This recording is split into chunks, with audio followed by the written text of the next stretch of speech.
So I was talking to you, and I was in New York City recently. Yeah, Yes. yeah. I went to the National History Museum, and Brent will probably cover it in a bit more depth. But there was a section called, was it Japanese history or something?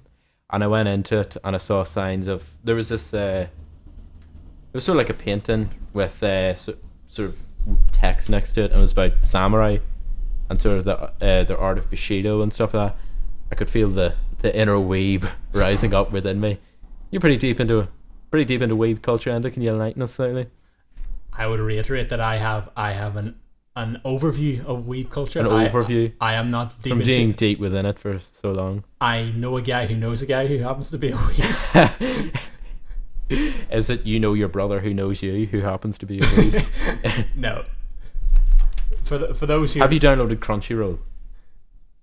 For those who don't know, in what format? I'm looking for, sir. I'm looking for a yes or a no.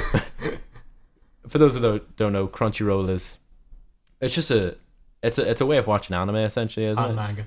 What? And manga. Sorry, what's manga? Okay. Do you know the way you have comic books and comic book films? Yeah. Okay, manga is the equivalent to comic books. You know those like questions like ocean is to island as earth is to lake. Not really, but go Oh on. yeah. Anyway, it's comic books, but with what turns into anime pretty much in them. Okay. Okay, that's a bit of a simplification, but that's the basic idea. And for your information, I do not have Crunchyroll download. It is a free website that anyone could go on. They have premium membership and stuff like that there, which is some sort of You've hovered over a number of times. which is some sort of a monthly subscription to get higher quality. Some sort of monthly subscription at $16.99. $16.99. I've heard rumors about it and I've heard the ideas of it, but I'm not entirely sure you get free anime. No, you get free HD slightly before everybody else. I don't know, but anyway. Can I hold you there 1 second? If we were to separate weebs, people who love anime, think they're sort of Japanese, that's essentially what a weeaboo is. If we were to divide that into tiers, we've got maybe god tier, high tier, mid tier, low tier, just normie people. Normal people, Casuals. casuals. I'm not asking you to say where exactly you are in that tier, but if you were Am thrown I on into the tier at all? what? Am I on the tier at all? I don't. Yes, if you were thrown into a room of people Right. and they may be low tier, mid tier, high tier, god tier, what's the highest tier you think you could have a functional conversation with those people? Do you think you could have a functional conversation with the people in god tier weeb level about weeb stuff? I would guess not. I think they are. I You think would they would. guess not. I think they would be so deep that they would be speaking in terrible Japanese. Japanese. so I wouldn't really be able to comprehend what they were talking about. I think they would go far too deep for me. I think I could maybe pass with mid to high tier. Mid. So what you're saying is you're mid tier. No, I'm not saying that I'm mid tier, but I'm saying that I could pass off. You could pass as a a mid tier. So if you walked into a room with people mid tier weebs, they'd be like, "There's a fellow mid tier weeb." They would say that there's a gentleman who doesn't seem out of place. Yeah, an unremarkable fellow. Okay. Yes, the tiers in and of themselves aren't well defined, but they do have a certain amount of dislike for people in different levels. So weebs look down on other weebs. Well, strictly the higher tier weebs look down on those below them, but the lower tier weebs I do not think are aware that they're lower tier. They're aware there's an intrinsic hierarchy, No, as there is with so many I believe things. they are very not naive. Naive's a rude word. Unconcerned about this so-called this so-called hierarchy. I think they aren't particularly concerned about being called casuals. I believe that there's a certain elitistness associated with that community, associated with a lot of communities in a certain sense, like any other really. Yeah, science. maybe not well. As a physics student, Oh, you mean that? Oh, to clue in the audience for anybody who's unaware, I am a physics student. Shay is a biology student. biochemistry. There's no difference. Yes, there is. Mm, Mm, mm. I don't look at animals. I look at Yeah, reactions. essentially the difference between primary one and primary two. No. To clarify, I make various joking remarks towards biology and chemistry.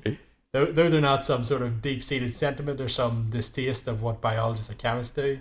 I admire a lot of what they do. They do a lot of good work. It's just I happen to prefer physics over biology and chemistry. However, a number of your fellow physicists, mathematicians, etc., do you think they hold this hierarchy and maybe a more fixed, genuine sort of hierarchy? For example, was it Niels Bohr? Did he not like chemists? The physicist? I can't speak for Niels Bohr. Who was the one who said, yeah, I used to look back on some of the stuff I was writing and I was like, oh my, I was good. God, I was good. Rutherford said that about himself. Yes, yeah. Rutherford said that about himself. Mm-hmm. He won the Nobel Prize in chemistry, I think, for his... Oh yes, he didn't like the fact that he won the Nobel Prize in chemistry. Yeah. But that's because he wasn't a chemist, he was a physicist. But... No, I think he said in his speech, I'm going to paraphrase slightly, but he said, I've studied a lot of extremely fast radioactive decays in my time, but none any as fast as my own transition from a physicist to a chemist. Nice. Put down there. So Rutherford was being a bit sassy. He was a poet as well, and was previously unaware. Mm. So no, I don't think there's any sort of intrinsic disdain in physics towards other sciences. There's odd jokes. There's odd jokes. Nice little banter. All reasonably innocuous. I don't think there's any. There might be some individuals, but I'm sure there's some individuals in every field that have some disdain for our fields. Mm-hmm. I don't think it's a mainstream view. Not a mainstream view. We're different groups of people trying to improve our knowledge about different things, and I think there's a commonality to those goals, and I think we can appreciate the work that each other does. Mm-hmm. So we have made a nice transition there from the land of weebs to the land of physics. Yeah, I'll also add that I think I am a weeb. Really? I don't know. Like, first I've heard of it. I don't know. So, because I ate sushi and had sake in 2 different occasions on that holiday, and then felt an inner weeb burning when I saw the samurai exhibition. I think I might be weeb. Your closet weeb? Yeah, I might start a katana collection. Samurai swords. What do you call those throwing stars? Shuriken or something? Shuriken. Shuriken. Yeah. I do think I think you're jumping a couple of tiers there, going straight to the katana collection. Yeah, I've never actually seen it. Well, that's not true. I've seen... Reluctantly, I watched a full episode of one anime that was recommended to me by none other than... yourself. Oh, yes? Yeah. Food Wars. Yes, I recommended that on the provision that I know who you are. On the provision that you're over 18. On the provision that I know who you are as a person. Yeah. And I recommended it solely based on your personality. I would not recommend it to people in general. Mm-hmm. Though, it is a good show. If you think you are a potential weeb... Well, I don't know if I want to send somebody down the weeb path. No, I wouldn't say start on Food Wars. That's not the place you start on. No, what's the place to start on? If you want to look at his encyclopedic knowledge of anime. If you want to delve into that there genre or that medium. Yeah, if you want to dip your toes in, so to speak. If you want to dip your toes in. And then quickly pull the toes back out. Quickly pull the toes back and disinfect them. Yeah. Well, the obvious place to start would probably be the very popular shows. Very popular shows. You know, we're not all immersed in weeb culture, and we don't have go-to very popular anime shows. Okay. If you want to sort of get a skim of sort of skim the surface of general very popular shows in the last few years, you might watch something like Attack on Titan. Mm-hmm. That was an anime produced by Studio Wit. It's gained mainstream popularity. It's extremely popular. It's branched out from that there sort of very niche area. You don't have to be in the weeb tier. You just normie weir. Yeah, exactly. Normie tier. Exactly, and it's not a particular show that I really enjoy, but I can appreciate why. Because it's not. I think it's because normies have started to watching. No, that is the exact reason. No, that's not. The You can't sit back smugly and go, "Oh yeah, I'm just watching my weeb stuff. Could you leave, please?" No. Get out! I'm playing Minecraft. No, I have issues with the plot and the pacing and the characters. Okay, and did that happen at roughly the same time it became popular mainstream? No. Okay. No. I believe you. No, I have some issues with it, but I do. I'm being insincere. I can appreciate it for what it is, and what it does well in spectacle. It does very well. It's well produced, well set up. You could argue that the payoffs don't don't equal all the setup, but that's if ands or buts. It doesn't really matter too much. It has a loyal fan base. It's extremely popular, and if you want to delve into something, although I should say it's a slightly graphic show in terms of violence, Slightly graphic. not Okay. in terms of anything other than that, but it is a fairly violent show. It's a fairly dystopian show. It's still enjoyable though, and it would be a good place to start. A final recommendation that I would recommend, which is also to a certain extent, it does have a certain amount of mainstream success, is a show called Full Metal Alchemist Brotherhood. It was a remake of the That 2000. sounds cool. It was a remake of a 2003 show, and it came out in I think about 2007ish, made by Studio Bones, and I believe it's on Netflix.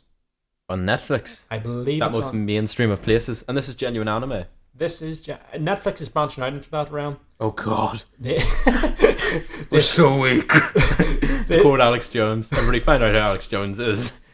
Some extra reading for the show. We're so weak.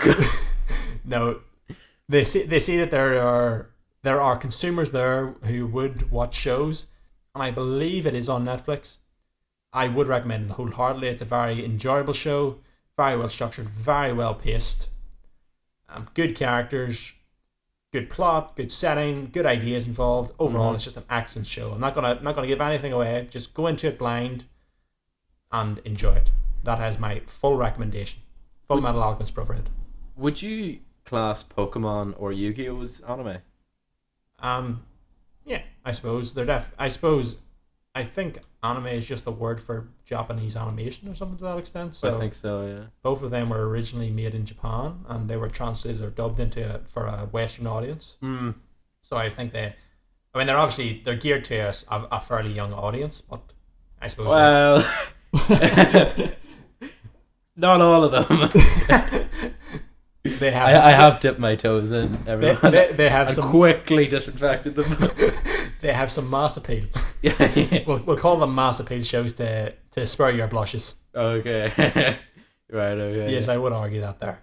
Mhm. No, since you pushed me for a recommendation, I would recommend those two. If an individual would like to get their toes wet, I am still in the process of getting my toes wet. I'm not sure if I'm going to stick to it. Sorry, pardon me. I'm not sure if I'm going to stick to it. I'm sort of getting my toes wet, so I'm not too sure. I might watch another couple of shows, maybe not. Sort of. Yeah, there was something I was going to talk about. I've completely forgotten about it now. It was New York City. Yeah, I was in New York City. Name Yes. drop. Name drop. Yeah. It was- I've never heard anybody name drop a city before. Yeah. It was really, really warm. It was warm when I went. Mm-hmm. It was extremely humid. Is it high 90s or something? Maybe 100 Fahrenheit? What's that? That would be. That's at high 30s, I think. Yeah, that would be in the 30s, I believe. Yeah. I'm not So, too sure about the conversion. so pretty warm. Strange thing about New York, if you're walking along the street, smell totally normal until you walk past something and you smell something absolutely abhorrently bad, absolutely rancid. Why is it? I think it's maybe rubbish that's been left there, but there's no rubbish. Well, sometimes there is rubbish to be seen, but sometimes you smell a smell and there's nothing about, and you're like, what was that? Why is it? There's no sort of gradient or anything like that there. It's just from nothing. Oh to yeah, something. yeah. It doesn't get progressively worse. It's just perfect, disgusting, perfect again. I have to say I didn't smell as intently as I should have when I was in New York. Oh no. This is Of my memories of the trip, the smells were low down on my list. This isn't a smell that comes knocking on the door and you can go either no, I'll not answer the door. This is a smell that it Kicks down the door. Yeah. This is a smell that sort of goes, hey everybody, what are we watching? And he's like, somebody come into the sitting room here. It's completely unexpected. It's not New York. New Jersey is also the home place of Joey Diaz. So we've quoted a lot. Joey Coco Diaz. Joey Coco Diaz. Uncle Joey to you and me, folks. It's Uncle Joey. I'm from Jersey. We have a great admiration of Joey Diaz. For those of you who are unaware, he is a not safe for work comedian. Yeah, a former full-time criminal. Former full-time criminal. Has reformed. Still has Largely. still has the old anecdotes. Still has the old gusto from his old days. But Yeah. Fully recommend you to look him up. Again, if you're gonna have to be over 18. yes, He's- we have. we would recommend some of his stand-ups, and we would also recommend his appearances on the Joe Rogan Experience, for example. Mm-hmm. Or he has his own podcast, actually, The Church of What's Happening Now. Church of What's Happening Now. Because you're getting paid. That's a Joey Diaz reference. Sorry. I've never actually seen his own podcast. It's good. It's good. Is it as edgy as the stuff he comes out with on the Joe Rogan Experience? It's fairly similar. It's more anecdotal. It's more relaxed, if you know what I mean. Mm. It's fairly... I think he normally has guests on his podcast, so he's a bit more sort of asking them questions and sort of more interjecting what he thinks and sort of... Because you're getting paid! Things like that. He doesn't come across very aggressive. Okay. He's more laid It's back. more like an Uncle Joey. Yes. Persona, yeah. You're the one... Do you remember he was getting kicked out of school and the nun was... punching him in the face, essentially. Yes. We would recommend this. We don't condone violence. We do not condone violence, but if it does happen, write in. Yeah. Tell us a story. Yeah. No, but aside from that, is this really happening? I believe is the sort of subset of the show. It's a Joey Diaz bit, and we fully recommend it. Mm-hmm. Perfect. Well, we've had a nice hour and a half for you, ladies and gentlemen, and we are going to end it up. I'll give you 48 minutes, I think. An hour and 48 minutes. Oh my god! Yeah, it doesn't feel like that, does it? Not when you were Shane ended. Not when you were Shane ended. We have went over a variety of topics, ladies and gentlemen. We talked about the TSA, which led almost unbelievably naturally into moon bases. Military moon bases. Military moon bases from the US. Yeah. We then reiterated my loathing of the new Spider-Man, my love of the War of the Planet of the Apes. I then was able to nerd out on the gravity train, which led naturally to the Industrial Revolution and the New Revolution. Before confirming the conspiracy of military bases on the moon. Yeah. Oh, yes. Yeah, do you remember that? Yeah. Oh, providing slightly more evidence for the feasibility of it. Excuse me, can I just... Yes, go on ahead. Can I just look back on my genius there, actually? What you want you and me to reflect on your genius together live on our... I want both of us to reflect on it. It's sort of like this is your life. I think you've been reflecting on it for some time. Do you ever see... It's not real anymore, but you know, like, This Is Your Life? I'm the presenter and the and the guest. Yeah. And then who am I? The studio audience that has like a card that says applause. Yeah, I'll hold that up soon enough. It was well, do you know, basically you said about on the moon it would be a lot easier. Would it actually would it be slower? Because would it be slower or faster? The moon is smaller, but again, it is acceleration due to gravity. On the moon is about 1.6. Oh, I remember the factor. It's r cubed on the top and an m on the bottom. Oh wow. That's knowledge. Knowledge. I'm just trying to remember. Do you read a book a day? No, I don't read a book a day. I am extremely slow at reading. Same. I am horrendously slow at reading. I just need to read constantly, or else I'll never finish anything. Yeah. Anyway, I'm not as you were saying. Would it be better or worse than the moon? I'm not too sure. If I had the numbers of the size of the moon and the mass of the moon, I could maybe figure it out. But I don't know. Rustle something up. Yeah. So basically, military bases on the dark side of the moon. They appear on the bright side of the moon. I don't know. Did they do espionage or something? Yes, and they use gravity trains as transportation. Yeah. They're using gravity trains as transportation people. Yeah. So that is... We're going to come up with the economic system next week of these gravity moon bases. We're going to come up with the culture. Of course, since it's on the moon, there's going to be some sort of a new subculture developing based on maybe like a moon god, like Silis or whatever. Actually, I'll have to interject here. Do you think if people got to the moon from Earth, do you think they'd still have a sense of patriotism? Do you still think, oh, I'm French or German or whatever? Or do you think they'd look at the Earth and go, we miss the Earth now? Or do you think there'd be a new moon nationality? Nah, there would still be us and them. Us and them, yeah. It would still be us and them, and their children would still be brought up with it being us and them, and their children's children, and their children's children's children. It'll still be about. Which is a bit sad, but actually, that's reality. Thinking about populating other planets, what about like humans like going to different planets, and therefore like the conditions are going to be different? So over years and years of natural selection, humans are going to sort of move away from each other and get all these different attributes. Yes, but I believe the time frames associated with those changes would be millions of years. It would be a very long time, but arguably, Like the conditions from planet to planet might be very different, like gravity, for example. Yeah, but then the person might die when they go to the new planet. It might be so different that there's no extremes in the species which are capable of surviving. Yeah. Well, I'm not. Well, obviously, like if they're going to Jupiter or Saturn, it would need to be extreme enough that there would be noticeable change, but not so extreme that there would still be some people able to survive in it. Well, what about a planet just a bit bigger than Earth, and then a planet the size of the Moon? Well, you wouldn't really have a planet the size. You of the wouldn't Moon. have an atmosphere. Yeah, there'd be no atmosphere. Unless it was very, very dense. Yeah. What about that? You get natural selection pretty quickly. Yes. Well, eventually it would happen. Yes, I can't see any reason why eventually it wouldn't happen, and you would get sort of species divergence. But I would argue that the odds of two civilizations living at different places, both surviving for the extent of time that it would take for that natural selection to have, and also not in and of themselves developing enough technology for quick transportation between the two. Mm-hmm. Because if they're able to get to there, then surely in the intermediate millions of years it would take for species divergence, they'll be able to do it quicker. Yeah, They'll be able to get a quick system going. perhaps. But maybe if there was an overarching extraterrestrial power that separated them, Yeah. there's a conspiracy. What, is this a genuine conspiracy or this is a new one? They're all the same. So, with that aside, that ties nicely in. We spoke about the gravity trains. We spoke about the Industrial Revolution. Bit of historical guessing more than anything else. Yeah, it's guessing. And we apologise for our inaccuracy, but we are doing the best we can. Everything you've heard here is conjecture, speculation. For the most part. Yeah. Except anything that's interesting. Then it's completely true. Mm-hmm. We also talked about the new revolution that is YouTube and the role of this new media. Pranksters, social experimenters. The meritocracy of YouTube, and it's just a prank, bro. Oh, God. Yeah. And so that is essentially the end of our show. We'd like to thank you for listening, and we would like to end on a beautiful tune, a brilliant tune, Mr. Brightside by ELO.